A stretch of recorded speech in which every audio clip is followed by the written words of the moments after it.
After Darwin, over the years, other so-called scientific discoveries still get taught as science fact, even though they've been debunked as lies and frauds. Missing link Nebraska man turned out to be a made-up lie, and Piltdown man was discovered, then found to be a premeditated lie made up completely, then busted as a hoax. Neanderthals are considered a subspecies, not an ancestor. Cro-Magnon man is simply just modern man. Australopithecus or A. africanus are apes, no more technologically or cerebrally developed than modern gorillas or chimpanzees. Then in the early 70s in Ethiopia, Donald Johanson discovered Lucy, a so-called missing link, and it just so happened to be 2 weeks before his financial funding ran out. Oh, what a miracle that was. Oh, I'm sorry, it's science, not miracle.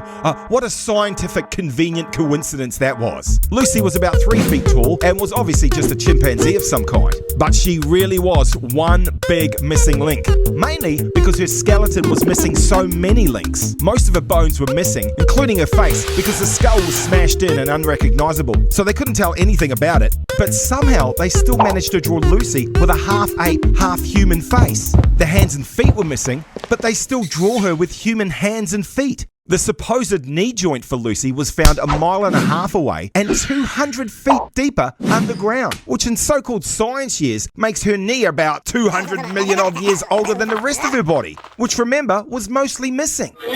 Archaeologists and scientists desperately trying to make their mark on the world, grabbing at fame and glory, constantly lying and making things up and presenting hoax as fact. At this point, you may be thinking, but what about the skull progressions we're so used to seeing? How can you ignore the fossils? Doesn't it appear that man evolved from apes? The skulls look like they're in progression. They look as if they could be ancestrally related. Is this good evidence for Darwinism? No. It's not any better than the evidence that a large kettle evolved from a teaspoon. The problem for Darwinists is that the fossil record cannot establish ancestral relationships. Why not? Because 99% of the biology in any organism resides in its soft anatomy, which is inaccessible in a fossil. In other words, it's extremely difficult to discover the biological makeup of a creature by looking at its fossil remains. Jonathan Wells observed, "The fossil evidence is open to many interpretations because individual specimens can be reconstructed in a variety of ways, and because the fossil record cannot establish ancestor-descendant relationships." Darwinists take the 1% that fossils tell them and then use the other 99% of leeway to depict their fossil discoveries as filling any gap they want. With such vast leeway and no facts to constrain them, Darwinists have been free to creatively build entire missing links from fossil remains as trivial as a single tooth, which is why so many so-called missing links have later been exposed as frauds or mistakes. Henry G., chief scientist writer for Nature, writes, "To take a line of fossils and claim that they represent a lineage is not a scientific hypothesis that can be tested, but an assertion that carries the same validity as a bedtime story. Amusing, perhaps even instructive,